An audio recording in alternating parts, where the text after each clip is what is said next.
आदरणीय संपूर्ण मंच अध्यक्ष महोदय और सभी मंच पर विराजमान साहिबान, जैसा कि आपको पता है कभी ये कोई राजनीतिक मंच या लेक्चर भाषणों वाला मंच तो है नहीं। हम दुख और सुखी के साथ में कर्नल साहब की अस्थियों का विसर्जन करने के लिए आज समाज यहां आया हुआ है। गौरव है हमें इस बात का,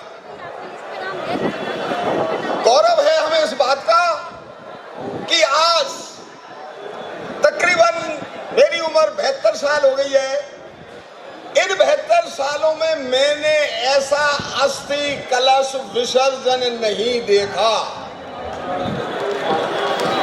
कर्नल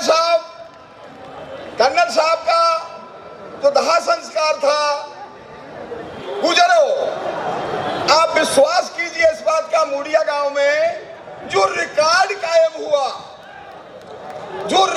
कायम हुआ मैंने आज तक किसी राष्ट्रपति, उपराष्ट्रपति या प्रधानमंत्री का भी नहीं देखा। और साहिबानों, भूल मत जाना है इस बात को,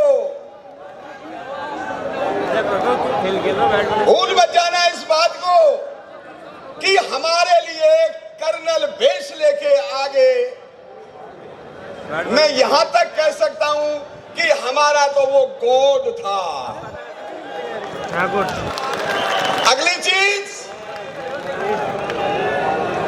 एमबीसी की पूरी समाज, जैसा कि आपको पता है कर्नल साहब ने हमारे फायदों के लिए मेरे आगे और पीछे वक्ताओं ने बहुत कुछ कह दिया। अगर मैं उन बातों को दोहराऊं तो अच्छा नहीं लगूंगा।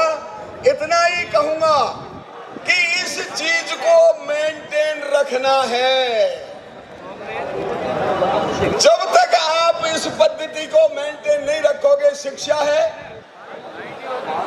ज्यादा से ज्यादा ध्यान शिक्षा में दीजिए, ज्यादा से ज्यादा ध्यान सेहत पे दीजिए और ज्यादा से ज्यादा ध्यान संस्कारों पर अपने बच्चों के प्रति दीजिए।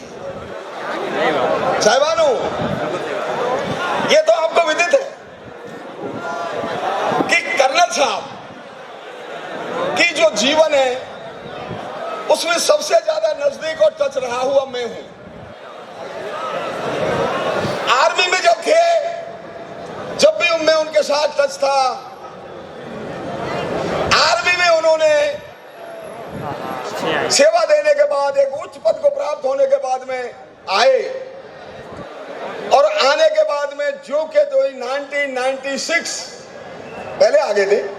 मैं जब हमारी बहन जी का स्वर्गवास हुआ रेशम का, उसके बाद में हमने प्रण कर लिया था कि अब हमें और कुछ नहीं, हमें तो समाज सेवा करनी है। आप विश्वास करें, हमने भी अपनी एक अच्छी नौकरी को लात मार करके और साहब के साथ हो लिए। मुझे वो सुख कभी प्राप्त नहीं होता अगर मैं अच्छी नौकरी करके अपना घर पैसों से भर लेता या अपना और वैभव बढ़ा लेता। मुझे आज सबसे बड़ा सुख यह है कि मैं समाज के बीच में आप मुझे कम से कम याद तो कर लेते हो। मैं समाज का आभारी हूं इस बात का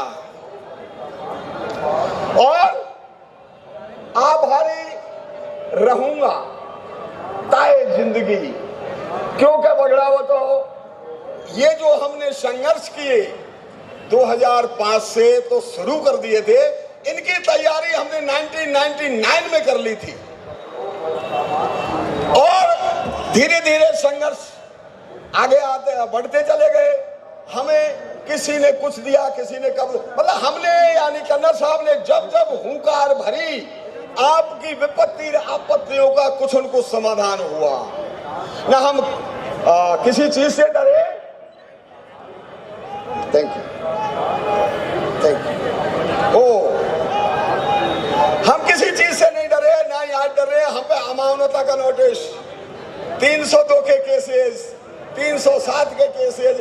अरे हम पे क्या लग रही, सब समाज के लग रहे। अकेलो जगराम जागो तो तुम पीछे तो गले पड़े हो। और मुझे खुशी होगी इस बात की कि हम जाएं और आप पीछे से शोर करो और हम फिर सांझ के साथ में जेल से वापस आए। मैं इन्हीं बातों को कहूंगा, बातें तो बहुत है, समय का अभाव है। मुझे अभी एक कागज भी मिल गया है कि समय थोड़ा कम है, तो आप जरा जल्दी कर लें। जल्दी तो मैंने कर लिया, लेकिन एक थोड़ा सा इंडिकेशन सा दे के जा रहा हूं, और उस इंडिकेशन को ध्यान में रखना। आप लोग तो जैसा कर्नल साहब का कहना था, पकड़ाओ तो छा जाओ। जोरदार तालियों के साथ में स्वागत। और आप तो छा जाओ, छाड़ा मात्र एक ही चीज में, वो है शिक्षा।